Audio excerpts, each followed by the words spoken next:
Hey guys, welcome to Amanda's Mindset. As always, I'm your host, Amanda Musso, aka the Breathing Goddess. And I am here today with a very special guest. I am here today with the one and only Ryan Sprague, aka the Optimized Alchemist. He is the founder and the co-owner of Highly Optimized, which is a company dedicated to helping its clients transform and become conscious leaders. He's also the host of the Highly Optimized podcast and the podcast This One Time on psychedelics. He's a part of the Enlifted community, and if you heard episode 19, 22, or 23, Rob, Dave, and Kim are all a part of that community as well, so you know that framework. It was also in episode 23 that the lovely Kimberly Custing referenced Ryan Sprague to me, and she told me, you're going to love him. You have to meet my friend Ryan. He's a cannabis coach, and he was a huge pivotal point in her plant medicine journey, and he helps his clients and people who consume cannabis break their dependency and create a healthy relationship with cannabis. And my personal favorite thing that Ryan does is he hosts workshops that are called Breathe with Cannabis, where he combines breathwork and cannabis. And I am here with Ryan today. Ryan, how are you doing? Amanda, I am so excited to be here, and thank you for that intro. That was epic. You know, when I started my podcast, I had been listening to a lot of Tom Bilyeu, and I was always really inspired by how amazing his intros were. And so whenever I have someone really give me an amazing intro, I'm like, kudos, because I know what goes into that. And so thank you so much for having me. I'm so excited to dive in with you. Thank you so much for being here. I'm so excited to have you on the podcast. As soon as Kim mentioned you to me and I did my research and my social media stalking, I was like, he is so fucking cool. Breathwork and cannabis, like two of my big passions. This man found a way to combine them. And I was intrigued from the get-go. Yeah, it's so cool, you know. I've been in cannabis, as I'm sure we'll get into, for 14 years, and I've gone through a lot of different stages of, you know, how I consume the plant, how I connect with it, you know, what I mix into the plant. And I tell everyone that out of all the modalities I utilize cannabis within, and we have a lot of different ones we do in the programs and the courses and whatnot, breathwork is always the most powerful. And by powerful, I don't mean that the other ones are less powerful. I mean, imagine the everyday person, right? We know what cannabis is looked at as in most people's life, right? If you don't use it, it's, oh, that's for druggy and hippie burnouts, right? If you do use it, usually it's either I want to get as high as possible, or, you know, what are the strains? What are the THC numbers? And that's really as deep as it goes. So for most people, when I talk about cannabis being a psychedelic, their bullshit meter goes off. They're like, what are you talking about? I connect with cannabis every day. I've never had anything that I could describe as a psychedelic experience. And I say, well, how much space do you give the plant to be psychedelic, right? Do you communicate with it? Do you set intentions? Do you do these things? And usually they respond with no. I've never even heard of that. I didn't know you could do that with cannabis. And so the great thing about Breathe with Cannabis is that we can take someone who is either completely bullshit, this is not a psychedelic, or, oh, okay, I understand it's a psychedelic, and we can bring them through this experience. And by the end of that, they're going to know unequivocally that cannabis is a psychedelic. And so in a world with very short attention span, for me to educate someone on all the individual components that make cannabis a psychedelic, it's going to be a snooze fest for most people that aren't already really excited and have a vested interest in understanding cannabis to a deeper degree. But for these people that are maybe not believers, it's like, hey, don't take my word for it. Come out to the workshop and experience it for yourself, because I never want to be a talking head, right? Like, I always want people to have their own experiences. I tell everyone, don't believe anything I say. Go out, and if you feel and you discern that this is right for you, go test it out for yourself, because you may teach me something that I don't know yet, right? This plant is open source. We all work with it, and we all have unique magic that can mix into it. And so the Breathe with Cannabis events and everything we do is just, I mean, it's really a dream come true, you know, because for many years, and I did this in part of my Enlifted speech that I did, but, you know, for many years, I had to like literally watch out for helicopters when I was growing in my parents' basement, worried about infrared lights and things like that, you know, worried about my freedom. And now I get to really stand on my soapbox, right, and talk about this stuff on podcasts and support other individuals and opening back up to the long forgotten powers of the plant and really allowing them to realize how this plant can be a spiritual aid and ally in their life for personal and spiritual growth, right? And so it's one of those things that I'm really grateful every single day, because I could not have imagined this. When I got into cannabis, it was still completely illegal, wasn't even decriminalized. And the only option was go to California and figure it out there. So to be able to do this and be able to do it in such a profound way, and have gotten on so many podcasts like yourself, and be able to share the message just means the world to me. So it's super cool. That's amazing. Yeah. So I'd love to backtrack. Please. How did you folks get into cannabis? When did you folks try the medicine? Yeah, this is a great question, because I think it gives a lot of context. In the world of psychedelics and all these things that I'm into, why am I focusing on cannabis, right? Like, why cannabis? So what I will tell you guys, for all the listeners, is that I never chose this life. This life chose me for sure. One of my friends has a funny saying. He goes, you know how you know when you're a stoner? And I'm like, how? And he goes, when cannabis finds you, right? No matter where you are, you just happen to all of a sudden be around it, right? And that was something that was happening to me for years between 14 and 16. But I had the Nancy Reagan approach, just say, no, this is your brain on drugs. I really believed all of that. And so it wasn't until I started coming down with symptoms that I would now call generalized anxiety disorder that I started going to the doctor, because at that point I trusted the guy in the white lab coat, right? I was completely programmed with everything society wants you to be programmed with. So I went there, and after a 5-minute meeting, he put me on a pharmaceutical. I tried that. It made me feel, if I could describe it in today's words, more disconnected from myself, like less connected. And so I went through a series of 5 or 6 of these medications, and I just felt, is this the way my life's going to be forever, right? Because at that point, when you're 16, you just kind of think, woe is me and all that kind of stuff. So I didn't have the context to understand that I didn't have anxiety like the doctor told me. I was experiencing anxiety. And so I had started to tell myself a story that I had anxiety. And so as someone with anxiety, I wouldn't be able to perform live. I was a musician at that point. It was really important to me. So I started really boxing myself in.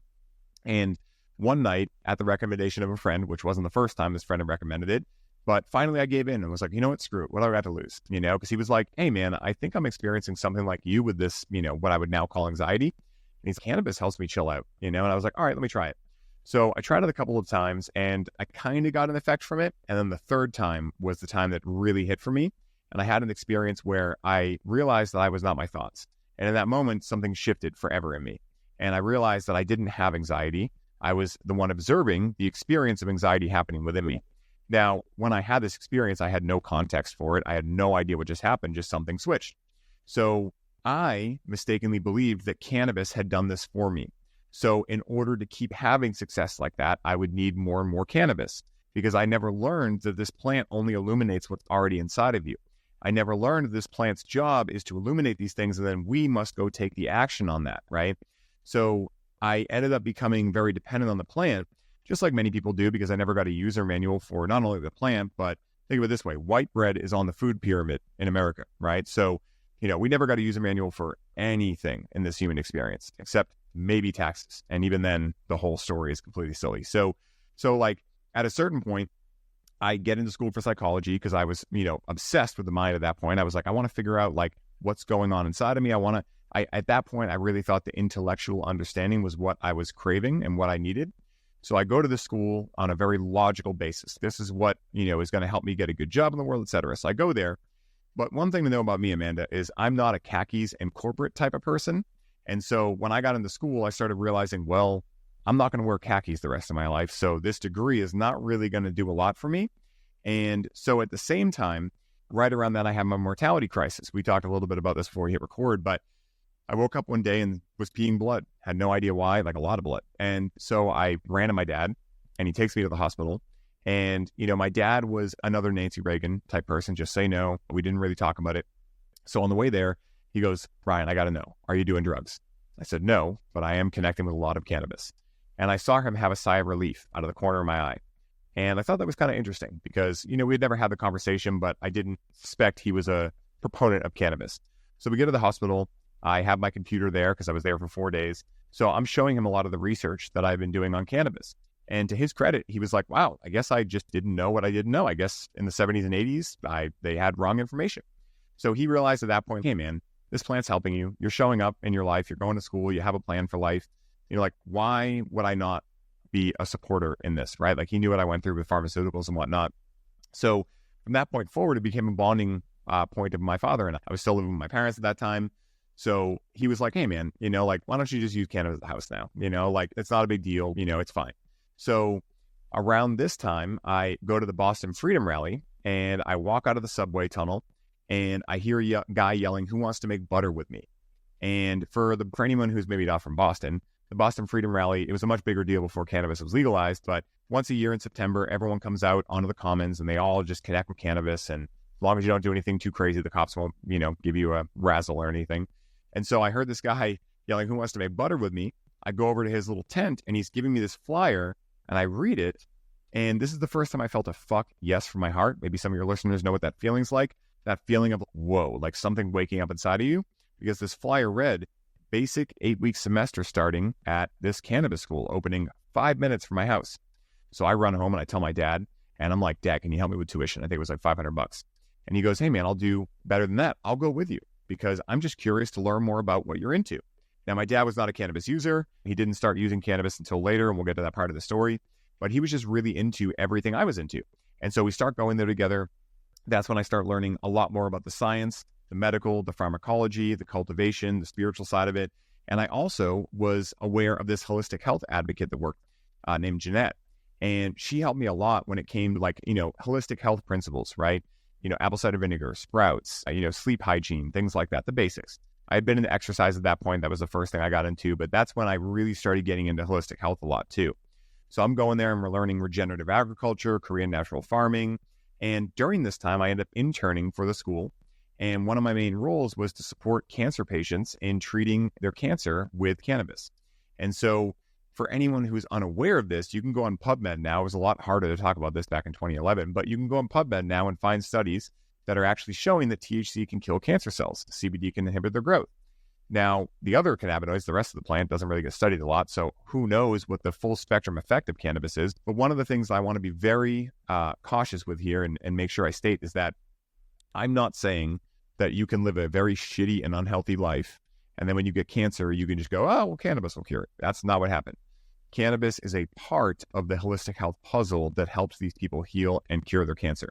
And the other part of that puzzle was doing the inner work, right? Getting their diet on point, getting their sleep hygiene right, looking into stressors in their life. And cannabis can assist with all of this, right? That's what the plant is there for, to allow us to get into our subconscious and allow those things those devils within us, if we want to call them that, the inner critic, to be transcended, right? To be actually, able to create a new story out of any aspect of life that is disempowering. And so I had this experience when I was, 21 or 22. And then in 2014, I went to my first music festival. I'm huge into music. And so I went to my first big festival. I went to EDC Las Vegas, and I decided to do MDMA for the first time. Now I'm 23, and at this point, I had never connected with anything else. No psilocybin, no LSD, nothing. So I had gone out there with two of my best friends that we were all ravers together. We'd go to clubs every weekend. And we had all seen a lot of, just let's say a stereotype surrounding drug use, right? So I would see people make some really interesting life decisions in clubs, eating crystals off people's hands. And so every time I had seen MDMA, I'm like, nah, I'm good with that. I just don't think this is the right group to do it in. But these two friends of mine, they had never done it either. And we were like, all right, we got a trusted source out there. This is the time to try it. So I did a lot of research and I read about MDMA being a heart opener. And I'm like, the hell is that? I guess I'll figure that out. So the night we do the MDMA, we're in the crowd. I think we're seeing I don't even know who, but it was a big crowd. And we take the dose. It hits me. And in this experience, I start feeling this very interesting emotional pull towards my father. Had no idea what it was. And I just chalked it up logically to, okay, well, we're in Vegas. My dad loves gambling. We're going to steakhouses. That's my dad and I's ritual. So I'm probably just missing my dad. So when I get home from this trip on July 9th, my dad informs me that he was diagnosed with terminal cancer when I was on my trip and that he's given 3 months to live. And so in this process, I remember we're cleaning the pool. He tells me neither of us know how to handle it. So we just kind of go back to cleaning the pool. And I realized in that moment, I don't know how to handle this. He clearly doesn't know how to handle this. He doesn't want to be looked at as a stick guy. And also, he had just finished bringing his brother every week for 3 years to Dana-Farber in Boston for cancer treatment. So he had watched what chemo and radiation did to his brother. And he was like, I'm going out with my dignity and my hair. That's where I get it from. He had a great head of hair. And so So in that moment, I had a fork in the road moment. I was like, okay, do I love my dad for the person he's always been, the supportive father, the amazing individual that's loved me and all of these things, but albeit maybe not the healthiest? Or do I try to now, from an anxiety point of view, try to shame him into, you got to eat this way, you got to do this, you got to do that, and potentially prolong his life a little bit, but potentially also kill his quality of life in the process? So I decided to take the first option, where I was like, okay, I'm just going to help him with whatever he wants help with. And after a couple of weeks after his diagnosis, he started experiencing some severe pain. And so I started asking him, I said, Dad, we've been growing cannabis together for a year now. You've never tried it. Why don't I make this last harvest, right? This harvest we're growing now, I didn't know it was the last one at that point. But why don't we take this harvest and turn it into RSO, Rick Simpson oil, or its more professional name, full extract cannabis oil. This is the stuff I was helping cancer patients with. And why don't we start seeing what we can do with it? And at this point, Amanda, I already knew that my father was going to pass from this because he was going to keep smoking cigarettes and doing all the things that led to cancer in the first place. But I was like, if I can have more time with him, if I can, allow him to have some comfort in his final days, that'll be worth it. So during this process, I started administering RSO to my father and sitting with him, because here's someone who's never connected with cannabis, now connecting with the strongest form of cannabis on planet Earth. So I would sit with him while this was happening. And this is where I really discovered the true power of cannabis. Because at this point, I thought I had figured it out, right? I knew all the intellectual understanding of it. I knew how to grow it. It had helped me with my anxiety. I was like, I figured this thing out. But I didn't know shit. Because when this happened, all of a sudden, here's my father that I've known my whole life. And all of a sudden, I see this totally different side of him come out. This much more vulnerable side. This side that's much more spiritual. This side that is able to look at death as more of a graduation and a celebration rather than something to be scared of or to be fearful of. And during that time, I got to watch him in these experiences have closure with his grandchildren, with his other children, with me, my mother, and most importantly, his own mortality. And so my father ended up passing June 24th of 2015, and he was only given until October. So when we were getting his scans back, his tumors were slowing their growth every single time. They were still there because, again, he was still smoking and doing the things that gave him cancer in the first place, but they were allowing it to grow much slower because he had small cell carcinoma and it was very aggressive. And so I don't know if I would have had that time with my dad if it weren't for cannabis. I can't go back and try it a different way. But after that, I had a real fire under my ass. And I was like, okay, I'm going to get this side of cannabis out into the world. So I get into the industry here in Massachusetts. I work at a great dispensary for the first couple of years. It was great anyway. We were the 7th dispensary open. I guess I could say the name now. The name was Ermont. They're no longer in business, but they were awesome. Owned by this guy, Jack Hudson. He was in New York City when 9/11 happened, and he had horrible PTSD from it. And the only thing that got him back to being able to work at a very high-level finance job was cannabis. And so he swore that when he retired, he was going to invest in cannabis and help other people be able to get by in life, right? Be able to heal their PTSD and things like that. So that was the energy of the company when I first started there. So I spent 5 years there, and after 3 years, Jack had to sell because the industry is ridiculously cutthroat. I don't blame him at all. And a corporation bought us, and it started smelling like khakis and office supplies in there real quick. And at first, I victimized myself. I'm like, why are they taking us over? They're ruining our dispensary, etc. But looking back in hindsight, I am eternally grateful for these people, because if they hadn't triggered me that much, I probably would still be there. And so what happened was they were making so many silly decisions that in 2019, Rachel, who also worked there, my girlfriend, and my buddy Devin, who now owns a company here, shout out to Rolling Relief, we got together and we were like, you know what? Let's go out to MJ BizCon, find our own investors, and just say fuck it to this company because this is ridiculous, right? So we go out to MJ BizCon and we walked into the belly of the beast. It was like every khaki-wearing finance executive was out there just asking us the silliest questions that we didn't care about. So on the last night there, we left the convention early, and I'm like bumming, right? Because I thought I was just going to go out there and conquer everything and, all that kind of stuff. I went out there with a lot of expectations.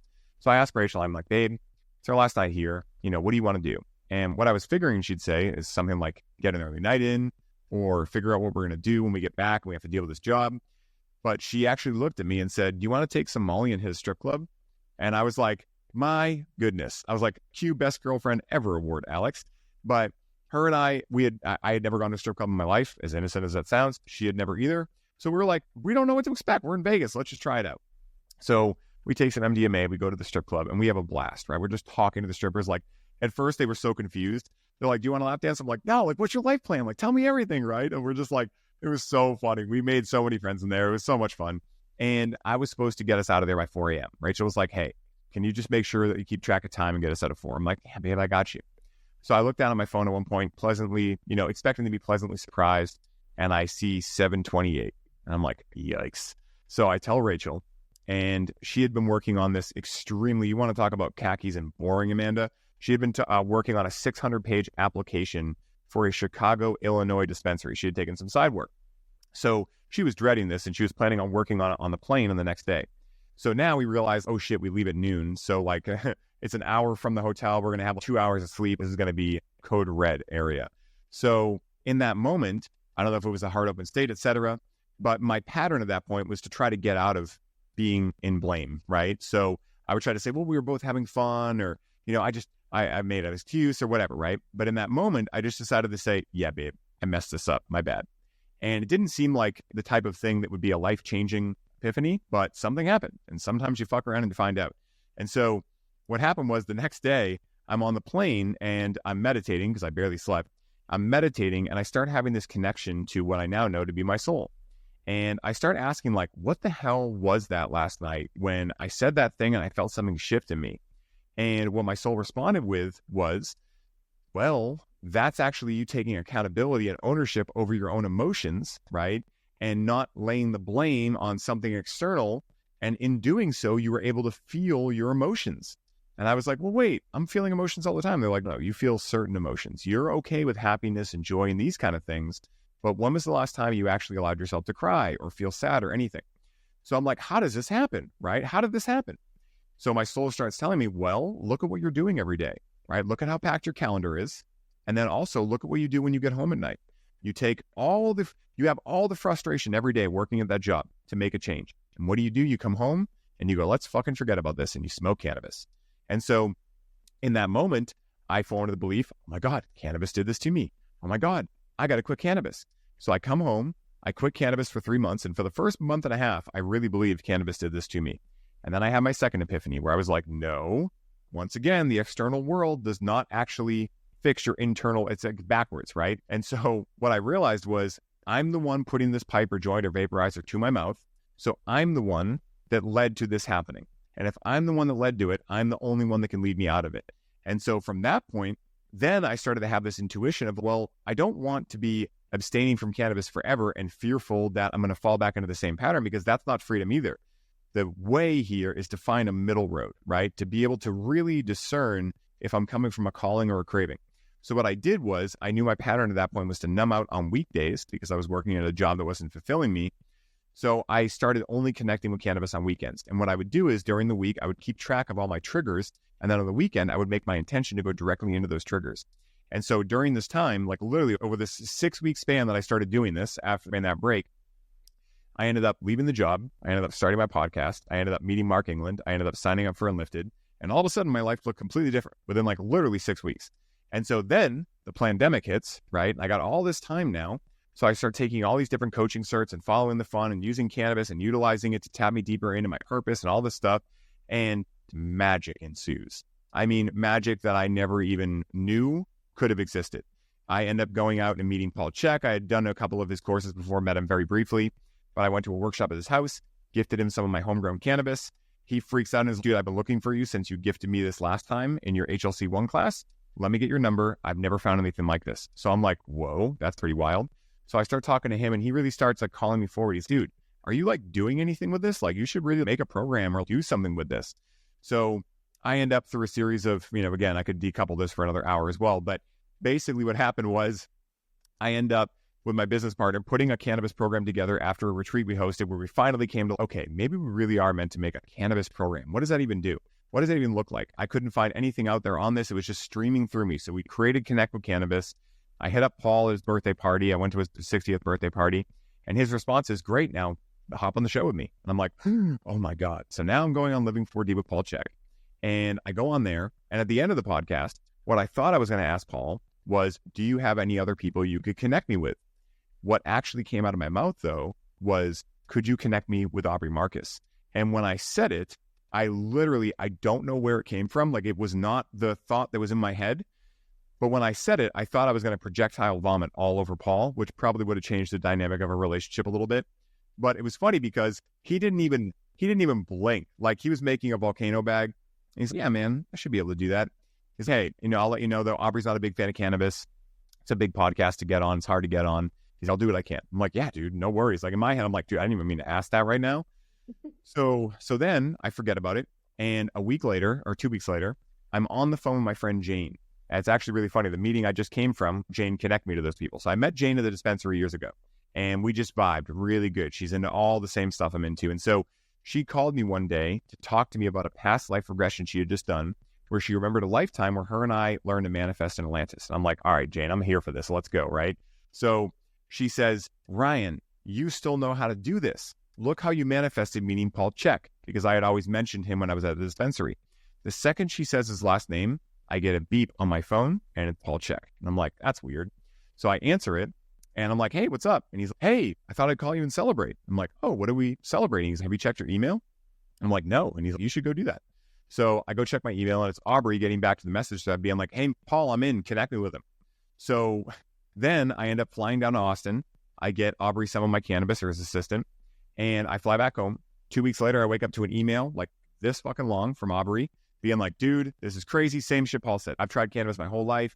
Never liked it. I love this stuff. Me and Volana are into it. When can you come down here and do a show? So now I'm going to Aubrey Marcus. I'm like, this is fucking crazy.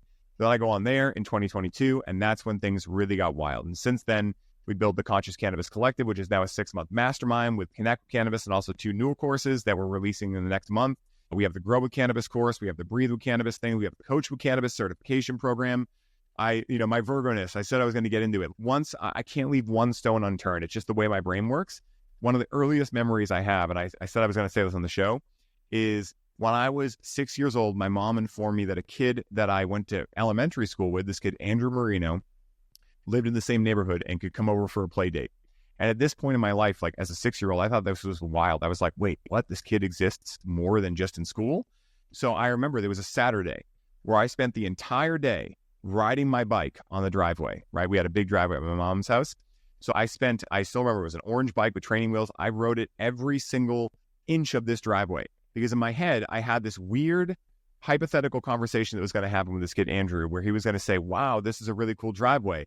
And I could then respond with, yeah, and I've ridden my bike over every inch of it. So that's who I was as 6 years old, right? So, and again, it's definitely a challenge at times, right? Like it can lead to OCD and things like that. But, like that's where, I look at what we've done the last couple of years with all the different things we built.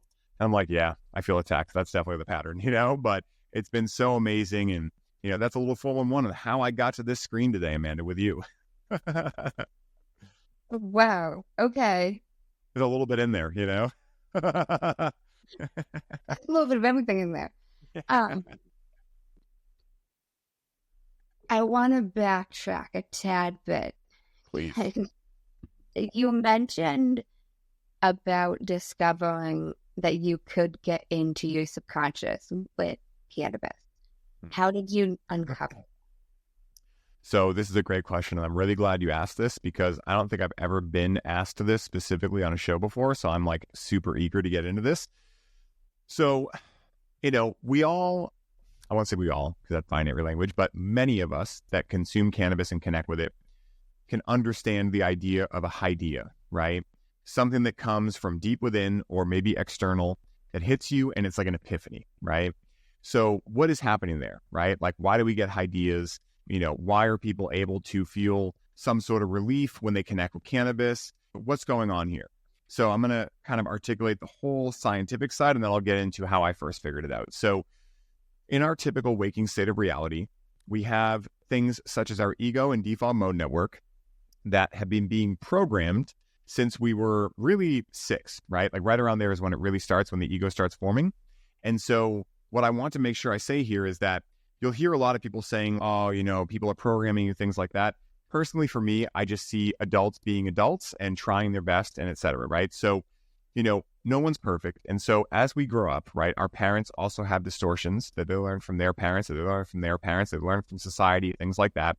So eventually what happens is we start learning that certain emotions are desirable, certain are undesirable. We start learning that maybe we feel safe inside or maybe we don't, right? We start being programmed with these beliefs and these stories at a very young age, and they get programmed into our subconscious. And so then as we get older, what starts happening is we start noticing like, man, maybe we have addictive patterns. Maybe we have patterns like I did of, I feel like I can never stop, right? I feel like the world just starts closing in when I stop going. So I got to clean my car like 3 times a day and just do this crazy stuff to just, I don't know why. I just got to just start noticing these things, right? Usually it's around your early 20s, you start noticing this stuff. Maybe you notice that you can't keep a romantic relationship.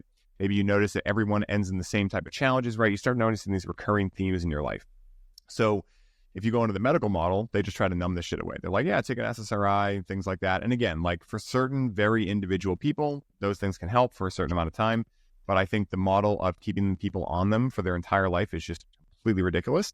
So what's happening is that there is some sort of trauma that is lodged in the body, aka the subconscious, because the subconscious is really synonymous with the body.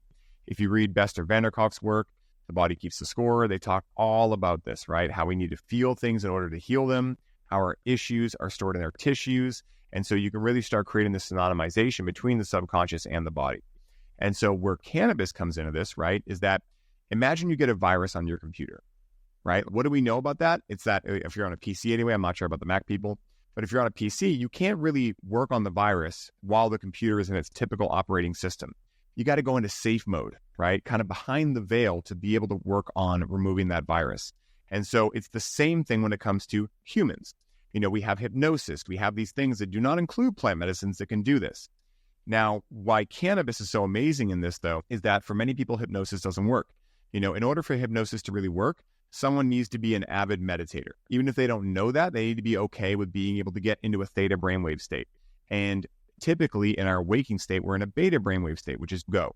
And most of us, especially men, women have it too, for sure, have patterns of I'm only worth what I can produce in life. So my value is based on how much money I make and things like that. So when you put these things together, a lot of people have these go crazy patterns.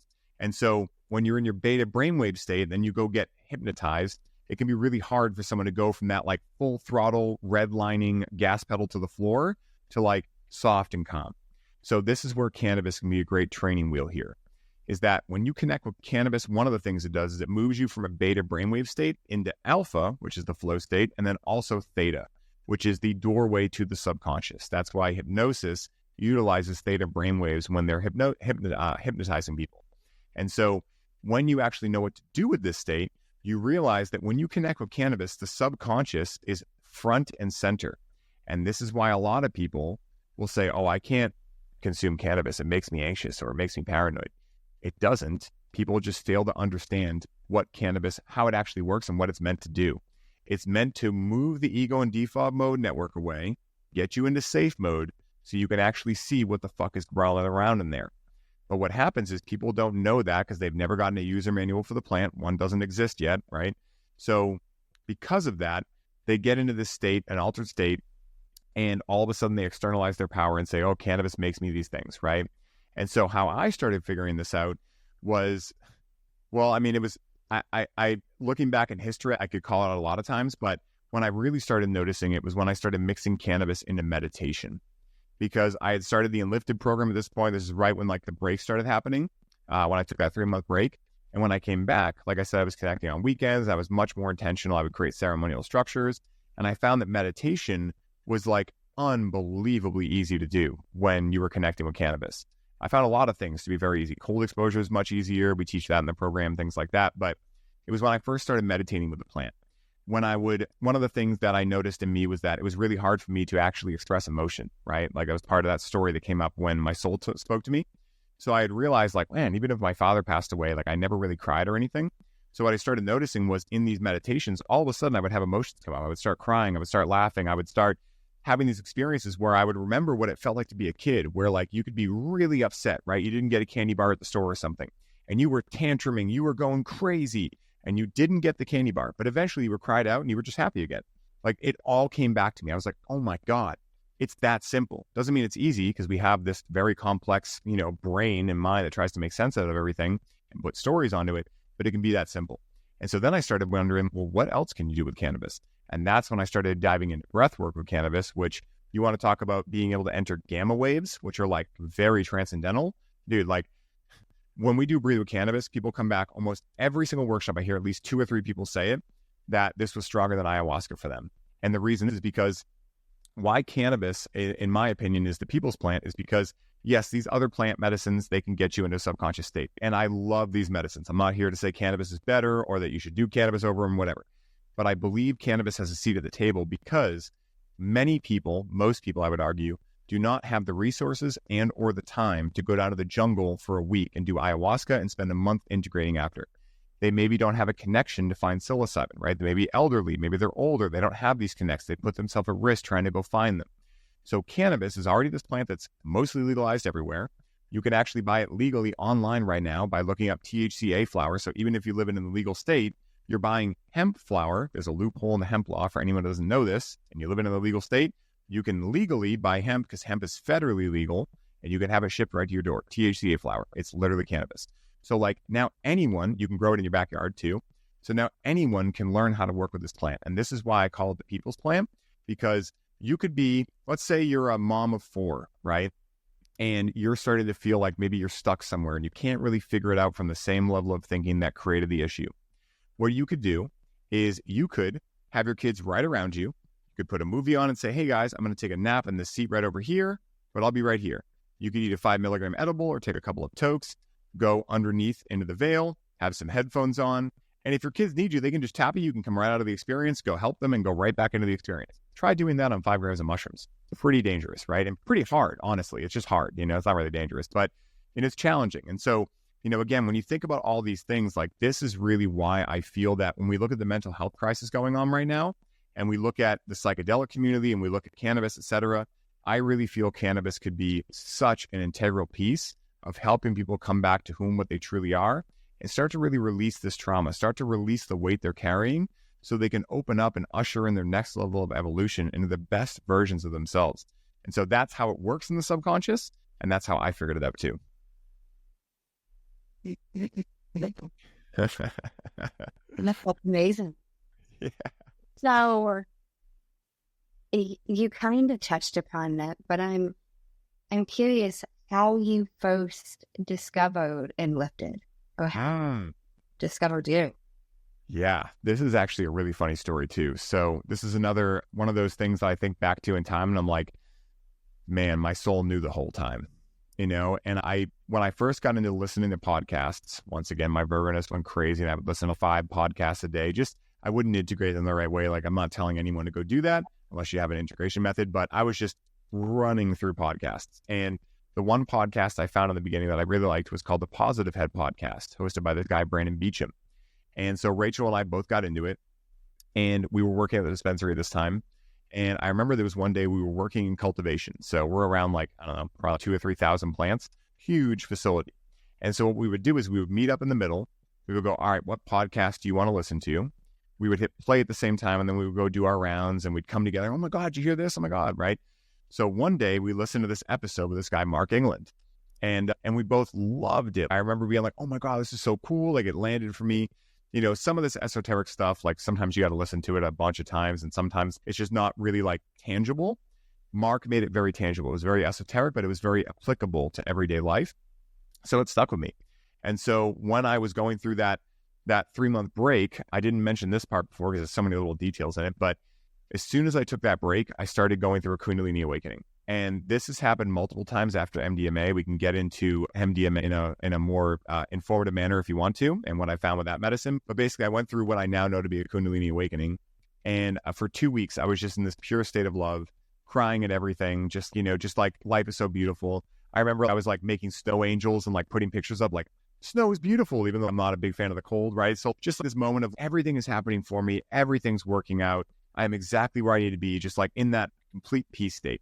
And so during this time, I didn't even have Instagram yet. I only had Facebook, but I had been feeling this call to get myself more out there, right? To start a podcast, to do these things. So I just started where I could. I just started like pouring my heart out on Facebook on certain subjects. So there was one post I made on perspective and how perspective shapes our reality, and how our perspective is, in one part anyway, created by the language we use and the stories that we subsequently tell ourselves with that language. And someone commented being like, dude, I love that part of your post. Where did you hear that stuff? And so I tagged Mark and thought nothing of it, right? I had never talked to him. And an hour later, I got my first voice note ever which for anyone that knows me personally, I only voice note now. So you can either love or hate Mark for showing me that. But I end up getting a voice note from him, and he's like, dude, I really like what you're talking about there. We should hop on a call. So I'm like, okay, cool. And I have no idea. I've never heard of coaching, like anything. I mean, I've heard of Tony Robbins, but like I'd never heard of anything else. So, and I didn't see myself as a coach or anything at this point. So we get on the call and he tells me about Enlifted, and immediately I feel once again, fuck yes from my heart, right? But I'm still a little scared. So I get off the call and I call Rachel. I'm like, what do I do? And she's like, what did your heart say? I'm like, yeah. She's like, why are you even talking to me? Sign up, right? So I call Mark back and I'm like, all right, I'm in. And I had no idea what I was getting into. So it starts in like middle of January 2020, right before the pandemic happened. And I start getting in there and I start meeting just so many amazing people that are now like literally all my best friends, like literally all my best friends. And at that point, they were just Zoom icons to me. So I start getting brought through this process. I go through a lot of my stories and whatnot, and I really have a great experience. And at first I was just there for me. Then I started being like, all right, maybe I'll coach. Maybe I'll just do one-on-one, but I would never do a group program. That's crazy. And then I start doing one-on-one and I start level 2 of Enlifted. And then I do level 3. And right around this time, Mark hits me up one day on Instagram and he says, hey man, I'm getting a bunch of guys down at the lake house in Virginia for a get together. I'm not taking no for an answer. So book your ticket and let me know when you're coming in and I'll come pick you up at the airport. And I'm like, okay. So I just follow the fun. I'm like, this is fun to me. So I buy a ticket, I go down there, and this is where I meet everyone in person for the first time. Chris Marhefka, Jared Davis, all the OGs in the Enlifted community. Leo Savage was down there. I got to meet him. I met Adam Chin for the first time. And we just had a fucking blast. We had a powerful LSD ceremony down there. And when I was down there, I made very tight connections with everyone. We had already gone through the program together. We'd gone through level 2. And I'll tell you a funny story about Mark. Remind me if I forget to. But basically, Chris Marhefka, when I was down there, was like, dude, we're hosting this men's retreat in the next couple of weeks. You should come. And so I once again tuned in my heart. I'm like, this is a yes too. So I end up going to that retreat. Then when I'm there, I connect a lot with this guy, Danny Rios. And he's, brother, I'm going to Mexico right from here. You should come. So I hit up Rachel. I walk outside. I'm like, do you want to go to Mexico? And she's like, yeah. I'm like, all right, cool. So I fly home for a day and we all go to Mexico. We go to Monterrey. And we went to San Diego, hopped the board to the Tijuana, and then we flew to Monterrey. And now I'm sitting in the mountains of Monterrey in this place called La Huasteca, hunting my own peyote with a traditional medicine woman, doing Temescal sweat lodges, all this stuff. And I'm just like, holy shit, man, this is really powerful. This is like wild that like I blinked and my life is now this. Like, it's pretty crazy. And then we ended up going to Tulum. And during this time, Alex, who's now my business partner, when we were at the men's retreat, had come up to me one day and said, hey man, I'm hosting a retreat in Oregon in about 6 weeks. I would love for you to host it with me. So now I go from Mexico back to Boston for a day. And then I go to Oregon and I host this retreat with Alex. Then Mark hits me up and he's, hey, I'm hosting another lake house. I'm like, all right. And this goes on, Amanda, for 2+ years. I mean, it's still unfolding now, but like literally for 2 years, I was barely home. I was just going on experiences. And so during this time, I was connecting so deep with Mark and Lifted and everything. And really the rest is history. We became Biffles immediately. And now like literally like we're going to El Salvador in March. We're all going together. And then we come back from that and we go to Austin. Some of the Lifted team is coming out for that, for me to do Breathe with Cannabis live.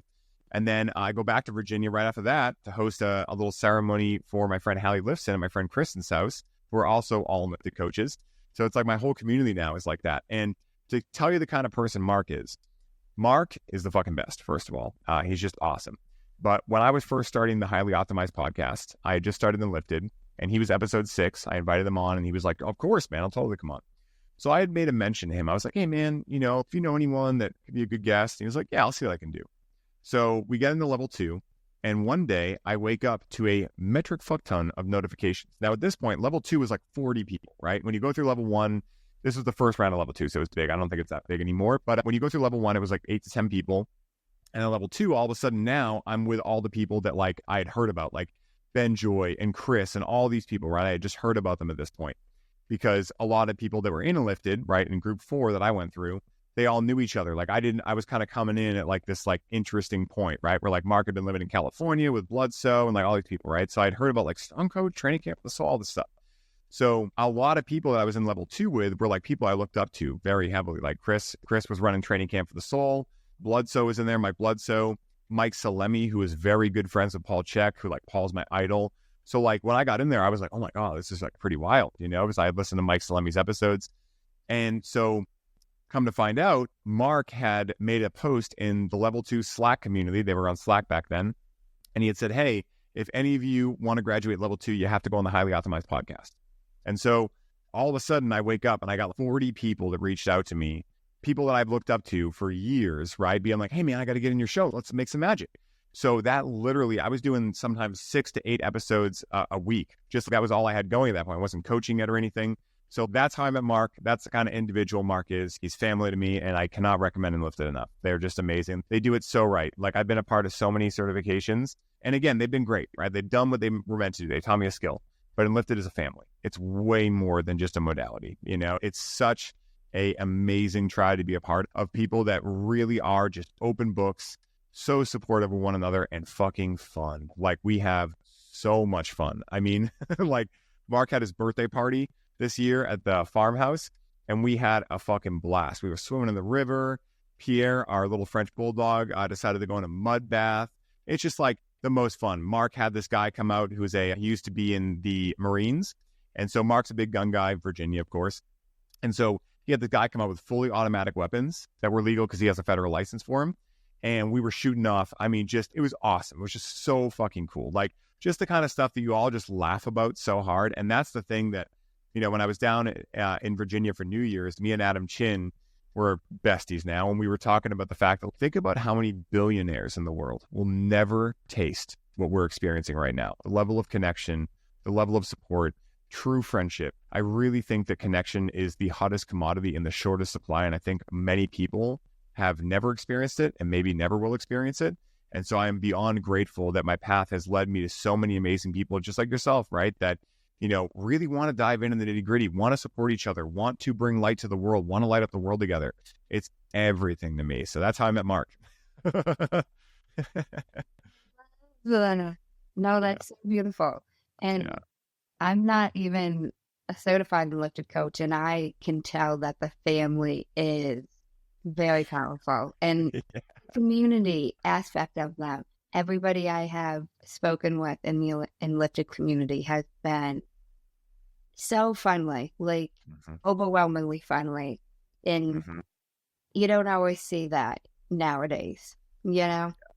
You really don't. It's pretty wild, honestly. You know, one of the things that I know about my astrological makeup, if you want to call it that, is that my ultimate gift in this world is like bringing people together, connecting, networking, etc. And as such, like, I've met a lot of people, like, you know, had great times with a lot of people, but I will say that what Enlifted has going is very unique. You know, I don't know if it's I really don't know what it is. I can't put my finger on it, and that's why it's so mysterious and magical, is that, you know, we've all existed in previous lifetimes together. I've had experiences with them that I couldn't have had with people I've known since I was 4 years old, straight up. You know, it's so much fun. And think about this, right? Like, you're a part of a community of hundreds of people. You put an offer out, right? You got a new course. There's 100 people that are going to help support you with that. You know, it's like, that's the kind of family they are. They want everyone to win. And again, like, I'm not affiliated with Enlifted. I don't work with them or anything. I'm not like shamelessly plugging them or whatever, but you know, it's like, I'm telling you guys, like, for anyone listening, like, I've gone through a shit ton of different programs, and nothing has hit me like Enlifted has. It's the number one modality I use in all of my one-on-one work. I use it a lot a shit ton with cannabis. It works amazing with cannabis, the Enlifted method, and it has completely revolutionized my entire life. So cool. No, I completely agree. I'm not certified in it, but I've gone through the storywork sessions with Dave, with Sean, so it's wild. I'm almost speechless trying to even describe it in actual words, honestly. Yeah. Was that Sean Lazio that you did sessions with? Sean Rivers. Sean Rivers. Gotcha. I met Sean Rivers before. Me and Dave are homies. I love Dave. We've gotten into some shenanigans together. It is so funny. First time I ever met him was at the lake house the first time I went. And we always joke with him because he's got the perfect Southern twang. He's like a really good fisherman. So the first time we were there, he caught catfish out of Mark's Lake, and we cooked them up, and it was like the best fish ever. And so in my mind, I was like, damn, dude, this guy like barely did anything, like caught catfish with one hand and everything. And every time we've gone back, he's tried to get catfish, and every time he can't get them. So it's this big running joke now with Dave, like, hey man, where's the catfish at? Fuck you, man, you know? It's just so funny, you know, like having people that you can do that kind of stuff with and just laugh and, you know, razzle each other. It's just so much fun, you know, and you just really can't find that in the modern day world a lot because everyone's obsessed with being triggered. And so to be able to be around people that if they do get triggered, whoa, that's really cool. Why did what you say just bring this up in me and just take full accountability on it? Those are the kind of people I want to be around, because as someone who used to get triggered and try to stop people saying stuff, like that is a completely disempowered state of reality. I want no part of that. I love everyone in the world, but if you're like that, we're just not going to see eye to eye because I'm never going to let you do that around me. I'm never going to let you do that. The same way that I would never expect anyone to let me do that around them, because I really feel like our mission here is to support each other in reaching wholeness, right? Coming back into wholeness within ourselves. And the only way to do that is to accept radical responsibility over our own emotions, over our own stories, and to really take our power back when it comes to how we show up in the world, how we show up for ourselves, and how we show up for those we love in the world in our important work, So yeah, it's super cool. Okay. I want to transition a tad bit. Please, transition me. So I know you help cannabis consumers break their dependency. I'm curious a little bit about how you help them with that and how you help people who consume cannabis recognize if they have dependency. Yeah, this is a great question. So I'll give you the full formula. For anyone listening, this is exactly what's in our course, our first one.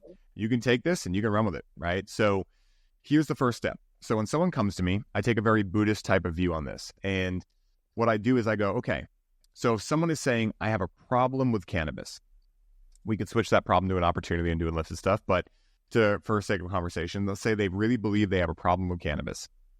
The first step is saying, okay, I'm going to play into that with you, right? I'm going to assume that cannabis is your problem, right? So now what we're going to do is for the first week, I'm not going to have you try to, mitigate your use. I'm going to have you just do it however you do it. But the difference is this time, for each time you choose to connect with cannabis, you're going to ask yourself and pattern interrupt yourself by asking why. And it's extremely important that you're radically honest with yourself during this process. So maybe what it looks like is that, you come home from work, you're stressed out, you decide to smoke cannabis because you're stressed out about work. Maybe the next day you're bored, right? You write down, I'm bored. Right? Maybe the next day it's work again. Maybe the next day you get in a fight with your romantic partner and you're like, I don't want to deal with this, right? So you're starting to keep track of every time you connect with the plant, what is the why behind it? And then the second week, you're going to start actually looking at, okay, let me now view that list and start looking for correlations. Like, wow, seems like 70% of the time, the trigger for me connecting with cannabis is the fact that I don't like my job. Interesting, right? The third step to this is now that you've figured out your whys, you've drawn correlations and you have a hypothesis, now it's time to take a left turn and ask you what you really want your relationship with cannabis to look like and what you want the plant to support you with, right? Like, how do you see this plant fitting into your life? So now you're going to create your vision letter of exactly where you will be with the cannabis plant and your life as a whole in 6 months from now. Then the next part, right, for phase 4 is now that you know your whys, you've correlated them, you have your vision. Now the fourth step is who must you become to make this vision your reality? So now what you want to do is you want to go, well, maybe I'm noticing that I numb out after my work days, just like me, right? So what I did was I went, okay, I'm not going to connect with cannabis any day I work, right? Because if one of two things is going to happen, either I'm going to have to just suck it up and like this job for now, or I'm going to have to find a different job. But neither of those is going to happen if I'm constantly numbing myself out with the plant. So this is where radical honesty really is like super supportive.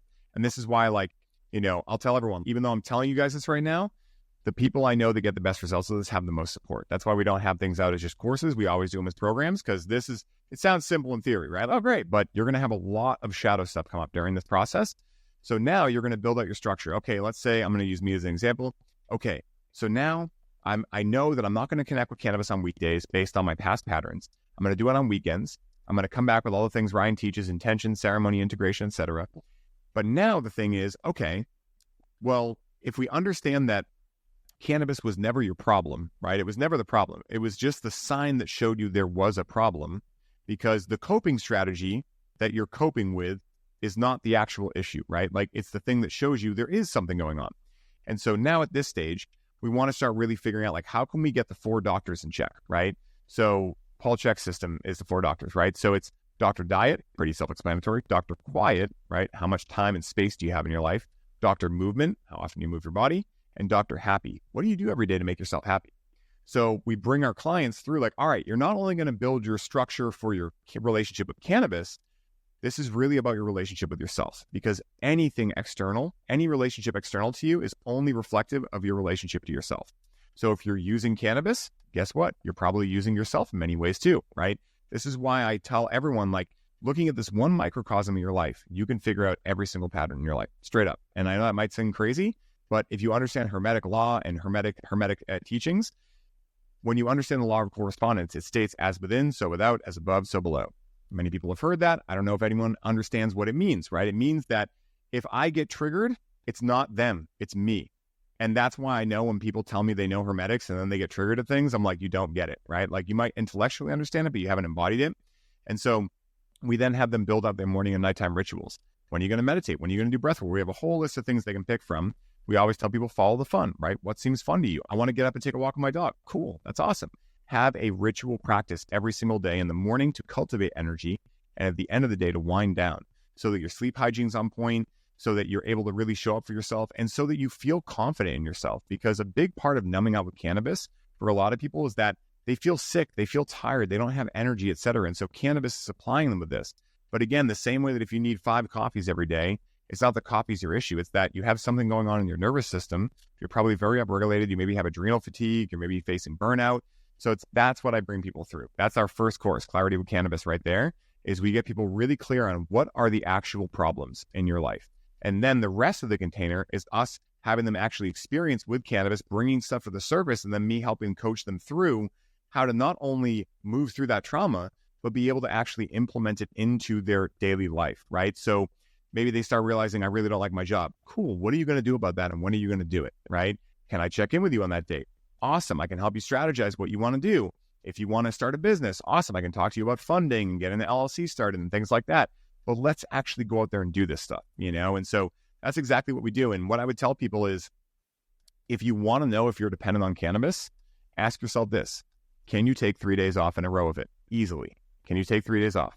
If you can't, cannabis owns you right now, right? You're owning yourself in your relationship with cannabis, put it that way.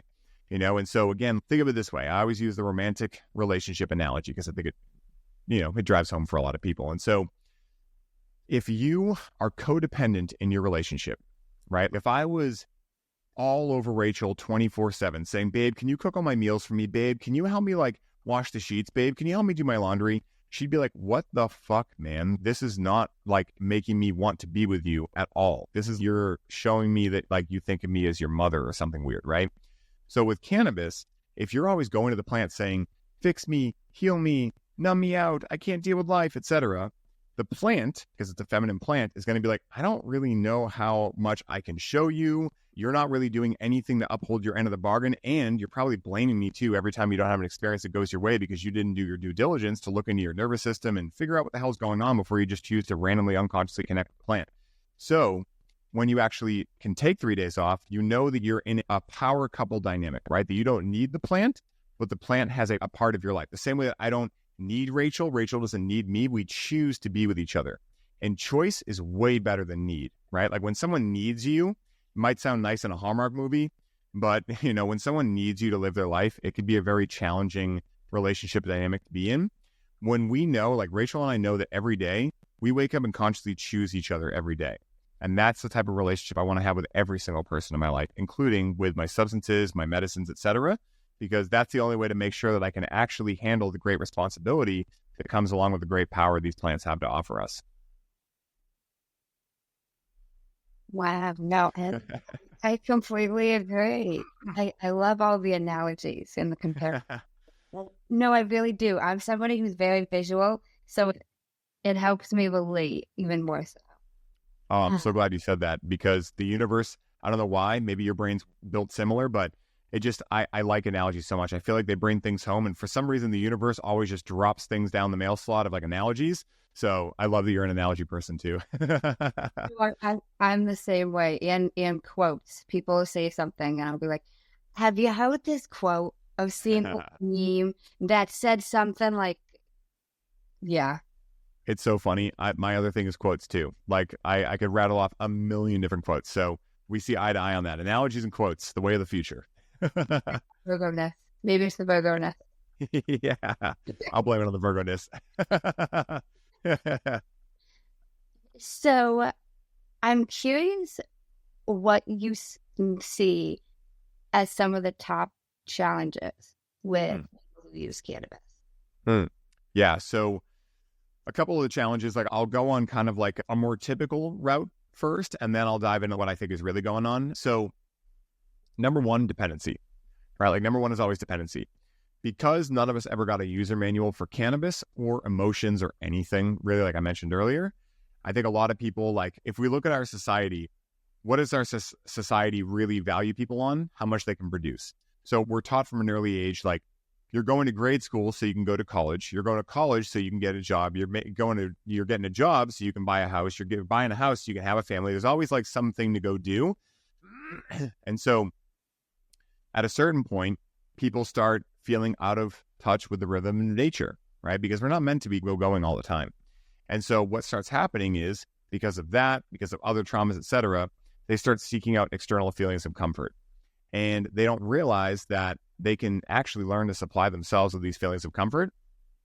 So what happens is they start to get into dependent patterns with many different things, right? Alcohol, nicotine, pornography, bad food, bad relationships or toxic relationships, things like that. And so dependency is one of the biggest things, right? Because people they don't really know any of this stuff. They've never been taught any of it. Their only model of addiction is if I'm addicted, I got to go to AA. That's pretty much what most people know. And AA is not really freedom. It's just the opposite polarity, right? It's okay. I went from potentially using all day, every day to never. And sure, if you're using something like heroin or alcohol, AA is awesome, right? I'm not knocking it, but for me, it just didn't make sense because it wasn't real freedom for me. Didn't feel like freedom. What, I got to avoid everything like the plague after? I'm not going to start every meeting with, hi, I'm someone, I'm an addict. It just doesn't resonate with me. So when you think into it, a lot of people have a lot of dependency issues because they don't know how to listen to their soul and they don't really know who they are, why they're here, where they come from, where they're going, or what their purpose is. And so I would say dependency is number one. The second one, and the rest won't really go in order, but I would say shame and guilt around cannabis is definitely one of the top three. And if we look into antiquity, we start realizing that there's been a huge smear campaign against not just cannabis, but many mind-altering substances, but especially cannabis has got the brunt of it for sure. So basically, a lot of people don't realize, right, that the same member of society that might tell you are a burnout or a hippie for smoking cannabis or utilizing cannabis, what you don't know is that person was brought up in a time period where maybe Richard Nixon was president, etc. Maybe they fell into the stories of this is your brain on drugs, etc. And that all those stories really stem from a smear campaign starting in the 1930s called Reefer Madness, where Andrew Mellon, William Randolph Hearst, and a couple other people, Harry Anslinger, got together. Now, these people owned huge textile companies, cotton, nylon, and then Andrew Mellon, he owned the biggest journalism empire of that time. And so they got together and they were like, man, if this thing hemp keeps taking off, it's going to really fuck our industries.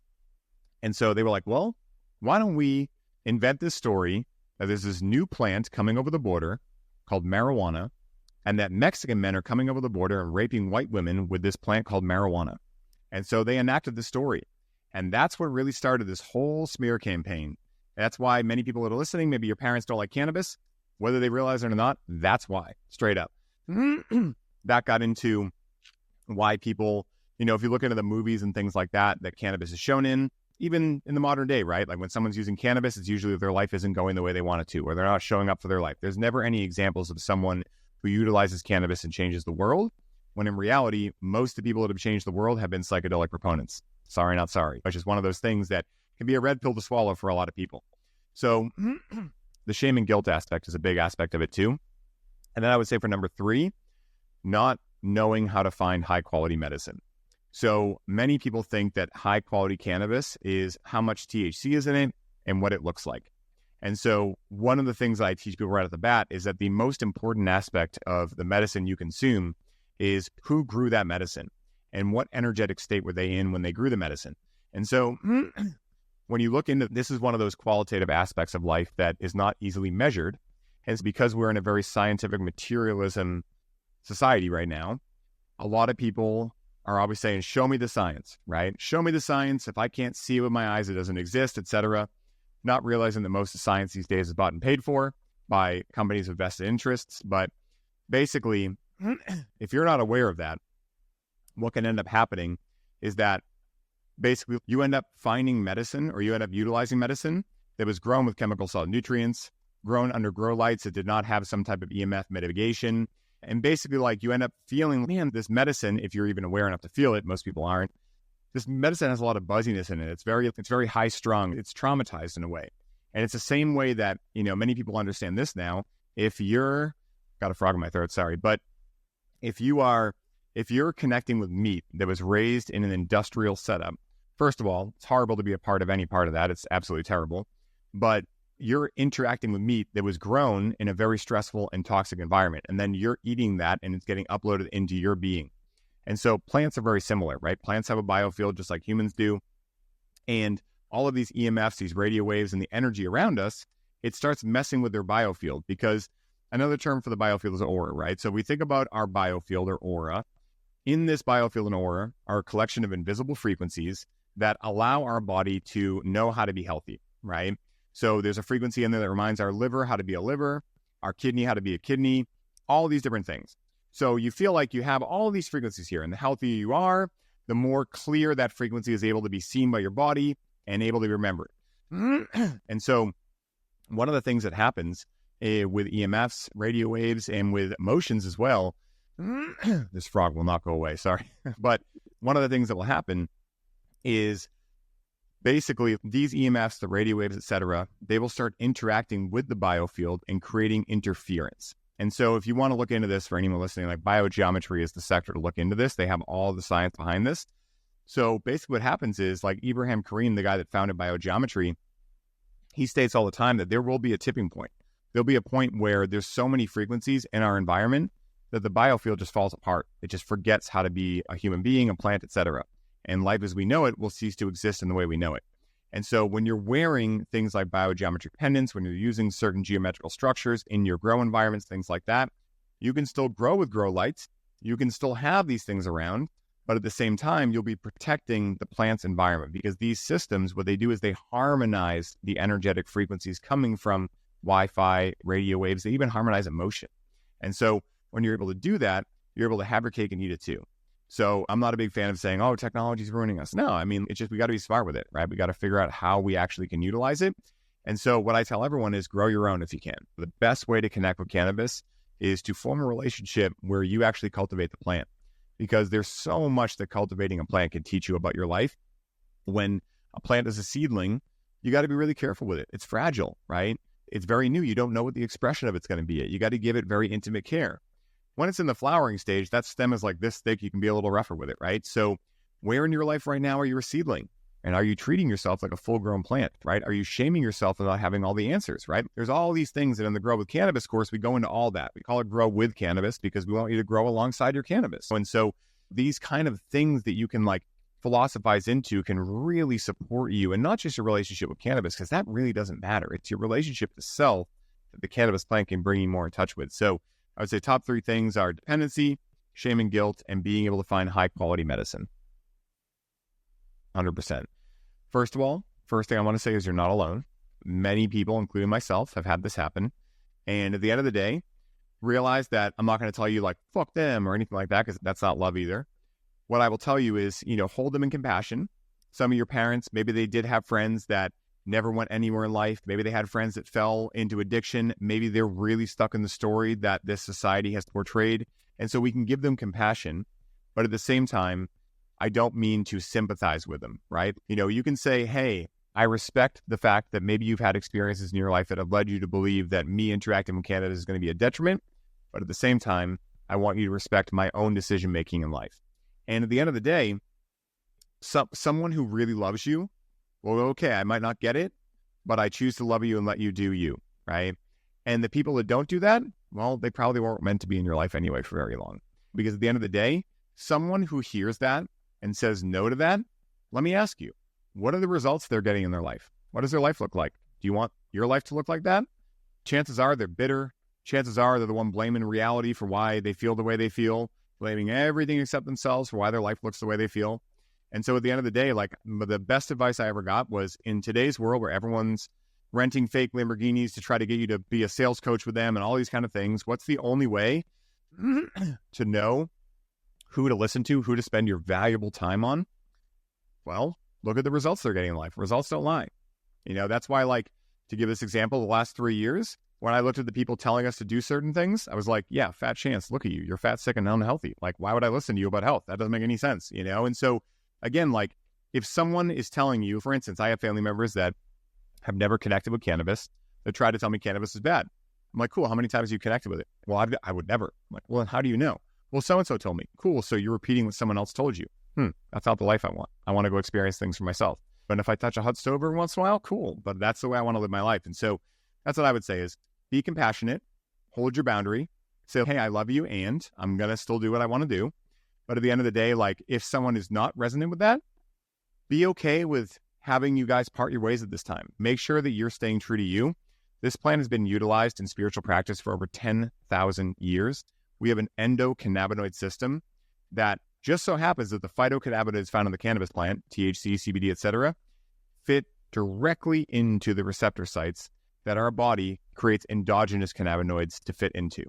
So you got to ask yourself, why are we being shamed to utilize a plant that just so happens to work perfectly with the largest regulatory system in our body, whose whole purpose in our body is to create homeostasis, perfect balance between the sympathetic and parasympathetic nervous systems?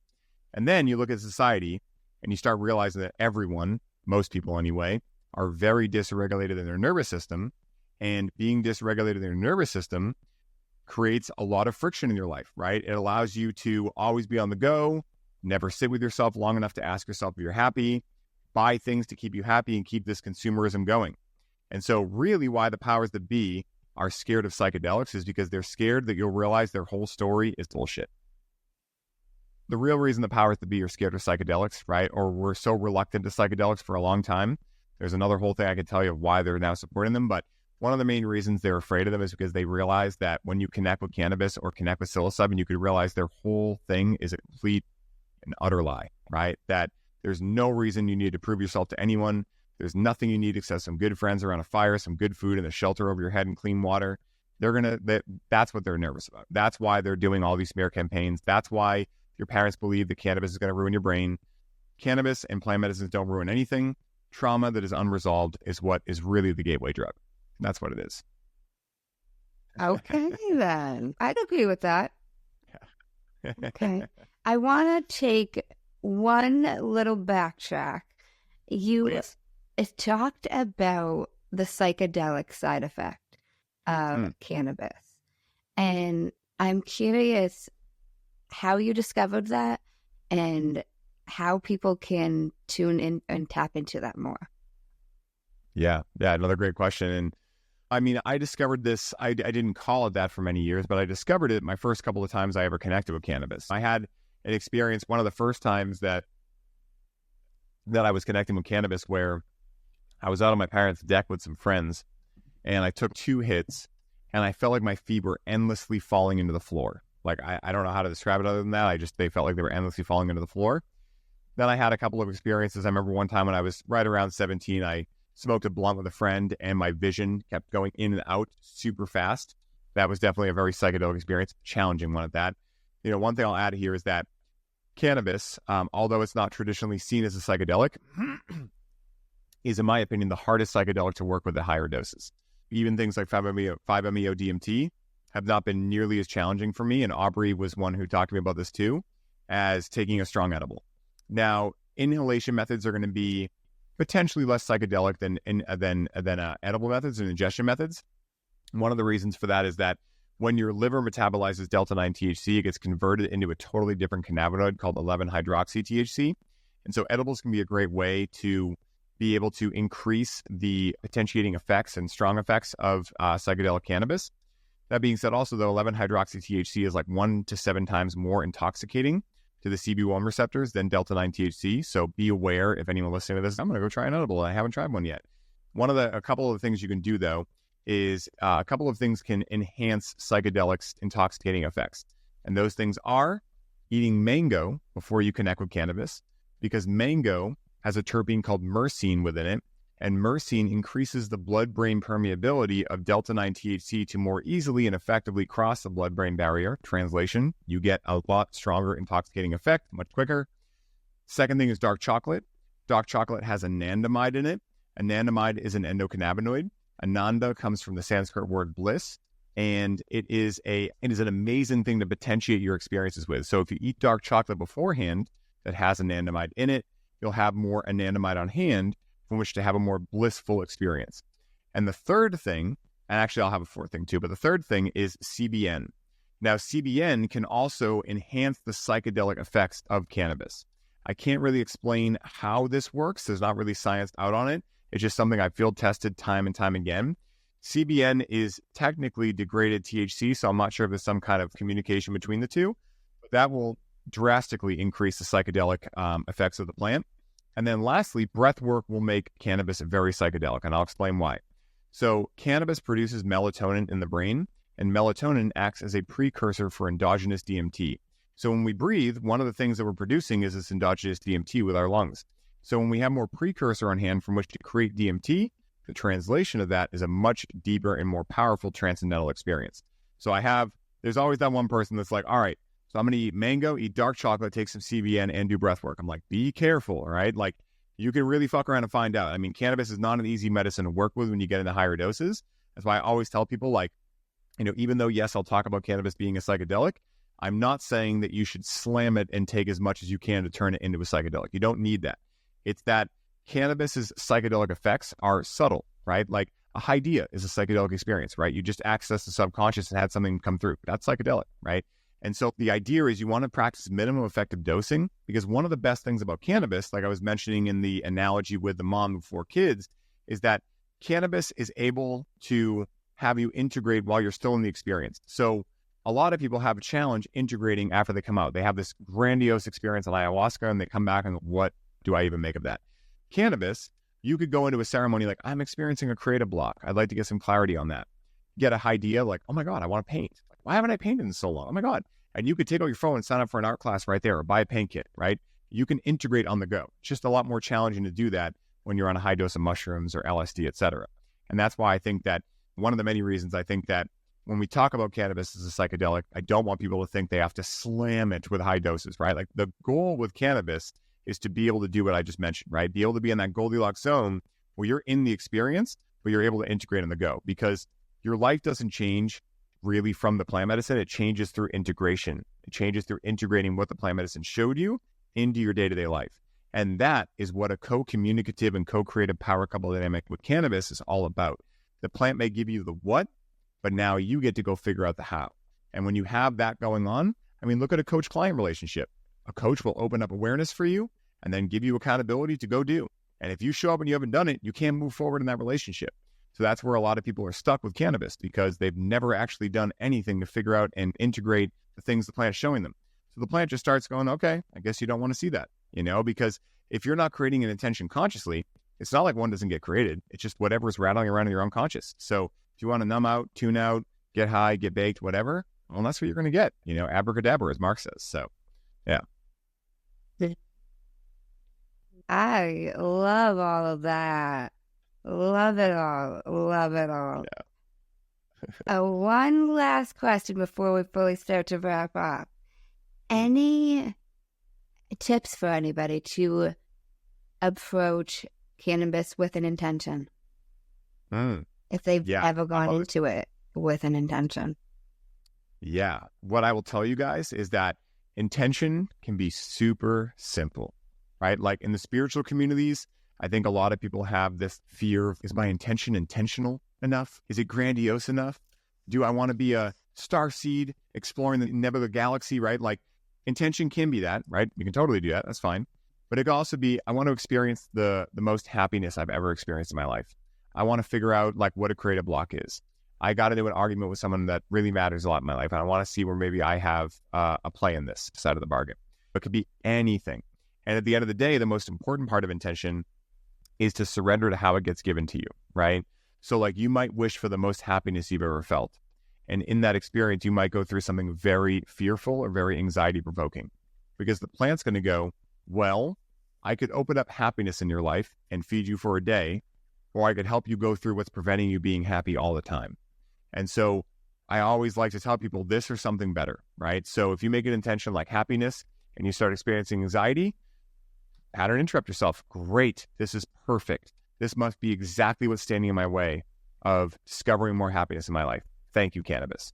Don't blame the plant. This isn't what it was supposed to be. Cannabis didn't work for me. No, the plant always knows. Your body knows. When you get your mind out of the way, things will work as they've meant to be worked, right? It's so funny how when we get the mind out of the way, the body will go through its tremors, it'll heal, it'll release trauma, etc. And then we'll come back and go, what did we move through in that, right? Doesn't matter. It's gone. Who cares? And so that's what I would say with intention is you can make it as simple or complex as you want, but just remember to, like a crock pot, set it and forget it, right? Don't get too attached to how the intention actually plays out.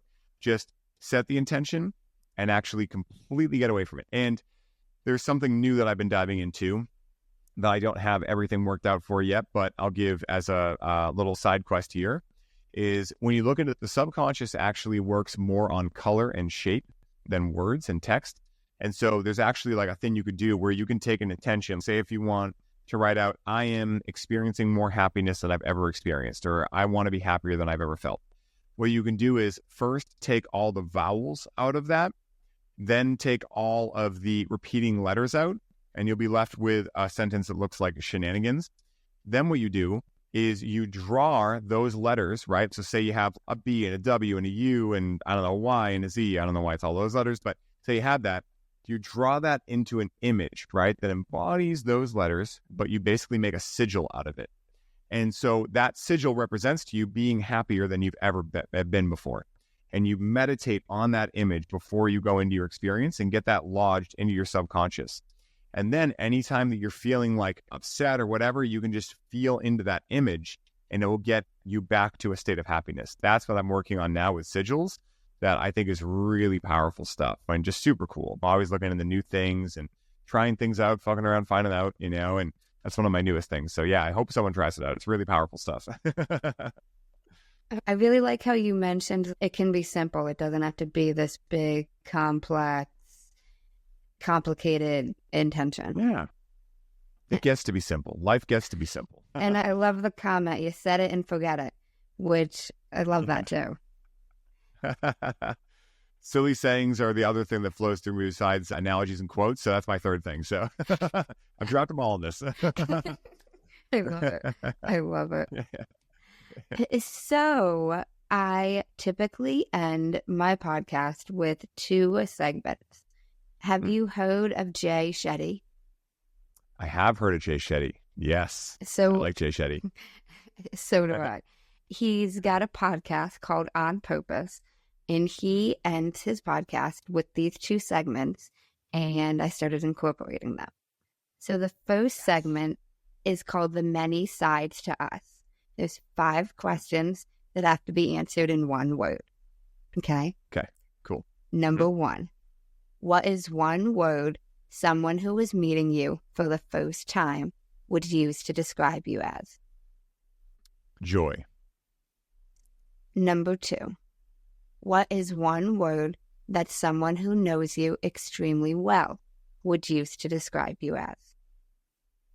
Goofball. Okay. Number 3, what is 1 word you'd use to describe yourself? That's a good one.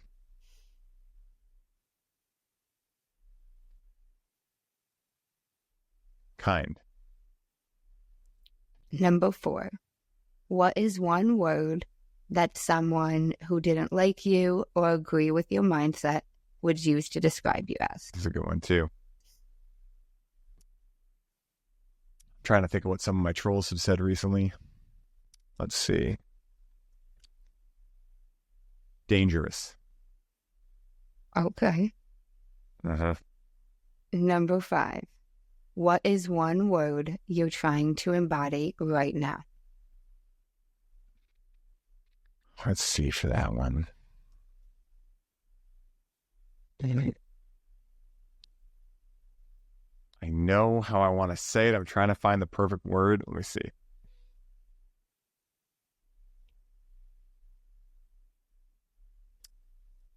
I would say alignment. I don't mean like, I mean alignment more like what I'm trying to figure out how to say is like really allowing myself to say no to more things and really figure out how I want my life to look like and build my life around what style of life I want, you know? So that's what I mean when I say alignment. Like, I feel very in alignment, but there's a certain hustle culture type thing that I'm unweaving from my pattern and programming from my parents that I feel is out of alignment. And so now it gets to become back in alignment.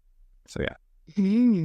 Okay. I broke the one word rule, but yeah. It's okay. Guilty as charged, yeah. The second segment is the final 5, and these can be answered in a sentence. Okay. Number 1, what is the best advice you've heard or received? I think I already dropped it on this, but I'll restate it just because it is so good, is be very aware of who you listen to and ask yourself, are the results that they are getting in their life, are those the results you want? Because if they're not, do not spend your time listening to them. Straight up. I love that. I've heard, don't take advice from people whose life you wouldn't want to live. Exactly. It's exactly what it's based on, you know, because people will try to tell you a lot of stuff. Unless you're walking the walk, I don't care. Everybody's got an opinion, but if I don't want to live a life that's like yours, your opinion don't matter to me. Exactly. 100%. It is with love. I'm just like, guys, there's 8 billion people on the planet. We've never been more quote unquote connected than ever. It's not real connection, but there's 1 million people online, right? Like more than that. I mean, billions of people online. You know, if someone isn't getting the results that I want, doesn't make them a bad person. Just means we have different priorities in life. You know, so I'm going to go elsewhere to find people that have similar priorities to me. I completely agree. And number 2, what is the worst advice you've heard or received? Oh, this one I can definitely go in on. That you need to grind to be successful. That work has to be hard, that you got to grind. The David Goggins mentality. I think this is a virus running through a lot of men specifically. And it's a certain stage of masculinity. I get it, right? If you felt disempowered, now you're like, look how much I can lift. I abuse myself all the time, and I'm always doing hard stuff, and I'm always uncomfortable, and you can't even get comfortable unless you're uncomfortable. That is the most toxic, dumb shit ever, because what happens to a lot of people is, sure, they become super disciplined, but for what? Like, none of those people that really preach that stuff, I've never heard them talk about why you're doing all of that, right? Like, why are you choosing to wake up at 4 a.m. and do an ice bath and whatever? Is it because you're looking to climb Mount Everest? That makes sense then, right? Or do you just waking up and abusing yourself every day and doing it because you have to do hard things every day? You know what can happen when you do that? You can fuck your nervous system up. You can completely catalyze catastrophic failures in your life. You can do all these things because if you're already upregulated, right, like most of society is, and then you're fucking hitting hard workouts and not giving yourself enough time to recover. You're hitting ice baths when you're already in a very adrenaline full state. Again, these things aren't bad, but it's just some of the advice I see getting given around them is just completely silly, because most people, what they need is a Vipassana retreat, right? That should be the advice that would really work in a better way for the world, is go sit in silence for 10 days with no distractions. That's way more uncomfortable to me than getting in an ice bath, you know? And so that would be the worst advice I see going around right now, is that you got to struggle. Life's got to be hard. It's always going to be hard and uncomfortable. Like, I agree, doing hard stuff is fun, right? But I don't think it should become your identity. It's just, it has a diminishing return. Okay. And number 3, what is something that you used to value that you no longer value? This is good. We're thinking of that.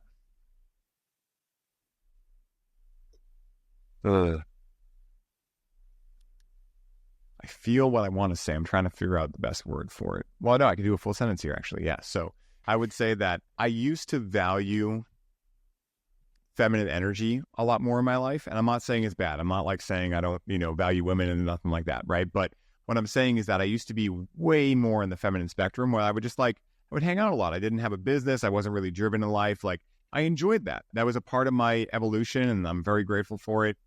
But I don't know what value within there. Like, I would say freedom, but that's not how I constitute freedom. Like, it's almost like easygoingness, or maybe that's not right either. Like a laissez-faire approach to life. Like, I'll just wait for life to happen, and then I'll maybe find something, etc. I don't know how to put it into a value, but but maybe like space, not space either, because that's not right either. But this feeling of, well, it's all right. We're all here and everything's okay. And I can just be in the feminine and chill and whatever. And again, it wasn't that feminine energy was the issue, it was my story on it. And so I would say that I don't know how to put that in like a value term, but that whole area of my life, I used to value that a lot more. And again, it's super important to have space in your life, right? I went to the other end of the polarity and got burned out, so I know what both sides are like. But I think that is one of it. And I guess in saying that, the other thing is grind culture. That's like a value that I used to have. That might be more tangible, that I had to just hit it hard. I didn't feel like I was moving the needle forward if I had 1 hour block free.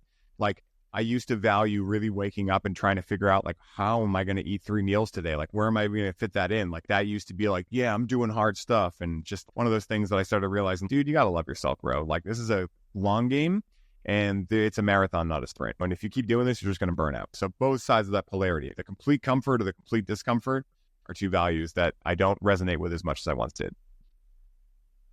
Number 4, if you could describe what you would want your legacy to be, as if someone were reading it, what would you want it to say?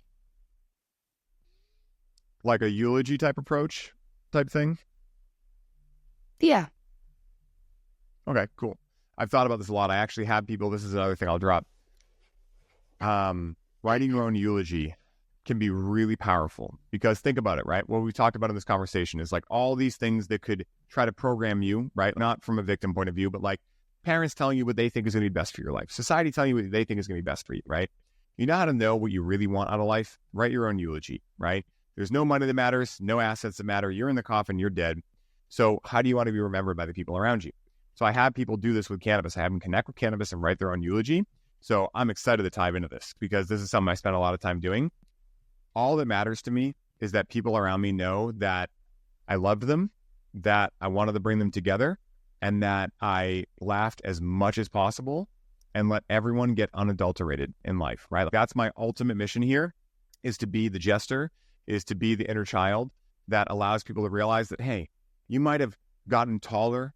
You might have a age number that is more than 6 years old at this point, but nothing says you have to grow old, right? Nothing, or grow up rather. Nothing says that, right? I want people to be around my coffin, laughing hysterically, telling stories about me, and feeling inspired to go light up the world.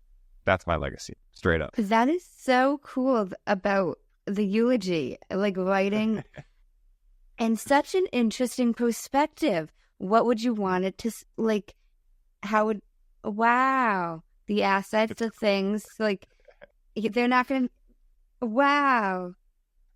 I'm like speechless at that. Yeah.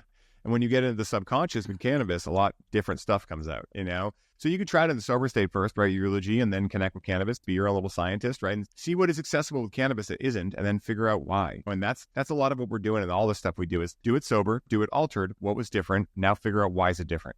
That's Okay. Yeah. I like that. Okay, do it. Okay. So intrigued. Okay. Number 5. If you could create one law in the world that everyone had to follow, what would it be? And I'm going to want to know why. Everyone has got to be... Okay, actually, I changed that as I was saying it. Like, I would say, there's a version of it that's still true. Like, everyone must be kind to each other. Now, being kind does not mean people-pleasing. It does not mean stepping over people's boundaries. It means that they must be kind and saying, no, thank you. This is what I choose for myself. I'm glad that you want that. That's awesome. I want you to go do that. But you must respect my boundaries too. That's the one rule I would tell everyone, is just be kind to each other. Be kind to yourselves. Because when you are, it doesn't mean that you're a pushover. It actually means the complete opposite. To be kind to yourself is actually what looks to a lot of people like triggering people and things like that. Saying, no, I'm not going to do what you're telling me that you want me to do, because that's not my truth. And you need to respect that. I think that level of autonomy got really shaken up the last couple of years. And I think that the more of us that are able to be kind and saying no to people and saying no to things that are right for us, I think the better the world will be. So yeah, if I could make one rule, it'd be kind to each other. If I could use a Bill and Ted reference, it would be excellent to each other, but... Okay. And now I'm curious, what are some resources you use consistently, even if it's not every day, but consistently to help you in your everyday, personal or professional life, just be more successful? Yeah, there's infinite things. Like my day-to-day, I wake up every day. I do an apple cider vinegar, salt, and lemon morning margarita, I call it. And then I'll do my methylene blue, and I'll do my, right now I'm doing ox bile pills. It's part of my HTMA protocol I'm on. And then from there, I'll go in and I'll do breath work in front of the red light. So I'll do that. Then I'll meditate for 30 to 45 minutes. And then I'll move into affirmations. And then I'll move into whatever movement routine I have for the day. Some days it's strength training, some days it's yoga, stretching, etc. Then from there, I'll have my first round of breakfast. And for food, like in terms of what that is, for me, I'm pretty much carnivore. I'm not carnivore, but I eat mostly meat. And then I have like sweet potatoes as carbs. That's just what my body likes. Other things would include like on my day-to-day, sauna. Cold showers are really amazing to spike dopamine without having to have something that just falls off after a couple of hours. High quality spring water is essential. Being able to do something I love every day, being able to make sure I spend time on my hobbies, guitar, Muay Thai, exercise, things like that. Acupuncture, chiropractor, massage. I don't do this every day, obviously, but once a week I do acupuncture. Once every 2 weeks I do chiro, and once a month I do massage. I'm also on an HTMA protocol with one of my doctor buddies, Dr. Jason Ganzuk. So hair tissue mineral analysis. So we're testing the mineral levels in my body and putting me on a bunch of different supplements, things like that. I'll do psychedelics. I'll do combo when I feel like I got to purge some stuff out of me. I'll do castor oil packs. I'll do coffee enemas. I'll do all these different nootropics. I work with different coaches, consultants, marketing team, sales team. We have, trying to think what else. There's so many things. I actually went through all this the other day. We're going to make a highly optimized guide because there's just so many little things I've gotten into in my Virgonist, say it again. The other things, and this might be like shock to some people, but tobacco. Tobacco is a very close friend of mine. Tobacco has a very similar story to cannabis. Tobacco does not cause cancer, guys. Does not. Tobacco is sprayed with pyroxene and laced with sugar and all the other shit that gets sold in cigarettes. That causes cancer. But organic, grown from the earth tobacco does not. And so I will utilize a little bit as like a stimulant. If I'm getting on a podcast or something, I'll have a little bit of tobacco in a vaporizer. And that will be really good. I'll leverage cacao most days. Some days I do hit coffee. If I'm making like a course or something, I'll use a little bit of caffeine. Sometimes I'll use like a little bit of nicotine mints. If I'm traveling and I don't have access to a little bit of tobacco, I'll just pop a little 2-3 milligram mint. Trying to think about what else. There's so many things. This is like where I nerd out more than ever. But yeah, there's a lot of different things. The other things that I do, IV bags every once in a while. I'll do like different types of IV bags, things like that. I've been wanting to get into that. What is it? Ozone therapy. I wanted to get into that. But I think that covers most of it. Right now. I'm trying to think. I'm like, there's so many things that I do like on a day-to-day basis, but I think that covers most of it though. Yeah. They're essential. Those things are essential. Like, to get up and be able to show up for people for hours on end and listen to their challenges they're working through and be able to hold space for them and support them. It takes a lot. And that's why I tell everyone, like, your important work, whatever it is, whether it's selling hot dogs on the beach, whether it's being a swim instructor, whether it's being a coach, whether it's being a mechanic, whatever it is, that is your sacred work. If it's really what it is, that's your sacred work. And so everything in your life, right? Everything is going to be built around that, right? If there's things that come into the fray, I used to love going clubbing and staying out late and things like that. Once I tapped into my purpose, I was like, hey, listen, it's not that I won't do that ever, but I can't do that every weekend. Now I got a purpose to show up for, right? I can't do that to myself every weekend and mess my circadian rhythm up. So like when you know your values, you know your mission, etc., it's just what things will support that, put more of that in there, what things will not support it. You don't have to take them out completely, but just be very aware and discerning of when those things can be a part of your life. Because I'm not a fan of saying you can never do those things, but just be aware, right? Like use discernment, be an adult, right? And actually ask yourself, is this thing I'm going to do, is it going to screw up my ability to show up tomorrow for the thing that is why I'm here on planet Earth? If so, I'm not going to do that. But let's say if I have a couple of days and I want to go to a music festival, cool, I'm going to do that. I'm going to stay up late. I'm going to do my thing. When I get back, I'm going to get right back to my routine so I can show up and be highly optimized for my clients, my family, and for everyone in my life that matters to me, including mostly myself, And so, yeah, that's what I would say. I love all of that. Now, you mentioned tobacco, so I'm just a little curious. Have you ever used Hape? Oh, yes. I was actually looking at my Hape when I was when I was thinking about more things. I looked and I was like, oh, Hape, but I already mentioned tobacco. But yeah, I love Hape. There's actually a company called Mitozen. I loved this stuff for a little while. It was just expensive, so I had to get out of it. But talk about deep meditations. It's It's called the Zen Mist, the Meditation Mist. And it's from Mitozen. And it's a combination of hape, oxytocin, and cannabis terpenes. So it's not going to give you like a cannabis effect. It's not about that. It's just like a olfactory experience, but it will put you into an alpha brainwave state, and it's amazing. It's just a little nasal spray. I love that stuff. It's just like very expensive, so I had to stop buying it. But yeah, I love that stuff. And I love regular hape too. It's just regular hape can be a little messier, so I liked this because like, if I was doing a meditation and hopping on a call after, I didn't want to be like blowing my nose and kind of congested. So I would do that and it would be awesome. So yeah, for any listeners that want to check that out, that stuff's great. How was that? How was the effect of that? Was it similar to a hape effect? It's, yeah, very similar, very grounding, very chill, very cozy because it's got the oxytocin in it. But yeah, super awesome. It's got a little bit of nicotine too. So, it'll be a great nootropic. Nicotine is a fantastic nootropic. Funny thing about nicotine too, that's another thing that people have been hoodwinked into. I'm not going to say that just like anything. I mean, you could drink as much water as you needed to and kill yourself with drowning, right? So it's not about the nicotine. It can be dangerous, but it's actually not addicting, which is really weird. If you look up a 2015 study done by Harvard, along with many other studies, they actually show you that nicotine is not addictive.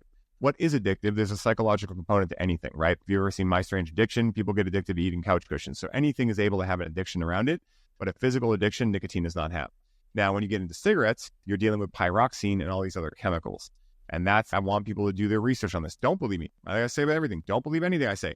Go do your own research and get shocked yourself when you realize that you've been hoodwinked for most of everything. Everything is backwards. White bread's in the food pyramid. Mental health is like a crapshoot with them just like numbing people out. Our water supply is completely tainted with fluoride and all of these horrible things. Our air supply, everything is backwards. And, this isn't a pessimism type thing. I completely believe that this is what we signed up for and we have the ability to fix it. But it's just like one of those things where you really can't listen to anything in any history book or anything because it's just all a program that wants you to be a specific way in society because you're easier to control that way. So yeah, do your own research, everyone. It's the best thing you can do. That's my other best piece of advice. Don't believe anything that I or anyone else say. Go do your own research on everything. I completely agree, but I love all that. Thank you so much. I really appreciate you taking the time to speak with me on the podcast. And how can the listeners connect with you? Are they able to work with you? Definitely. Amanda, first of all, thank you so much for having me on. You're a great host. I've had such a blast riffing with you. I didn't even notice that. I'm like, holy shit. I'm like, that was an hour that flew by so quick. I'm like, that's amazing. I'm so sorry. Thank you for being a great host. Oh, no, you're totally good. No, I literally am having so much fun. Went so over time. You told me a time and I went so over it. I didn't even notice. No, you're good. Literally, I just looked down and I was like, oh my God. I was like, that's crazy. I could have kept talking to you, but I'm like, we have 45 minutes past when he said. We can always do a round two, Amanda. I love podcasting so much. It's literally a drug to me. It's so much fun. But for anyone who wants to find me, you can find me on Instagram. That's like the best place to just hit me up at The Real Ryan Sprague. My last name is Sprague. Funny thing, there is another Ryan Sprague out there. There's a lot of Ryan Spragues, but there's one. You want to hear a weird synchronicity, like a weird, strange thing happening? So I looked up one day after I went on Aubrey's podcast. I was like, I just want to make sure my address isn't on Google or something if people show up or whatever.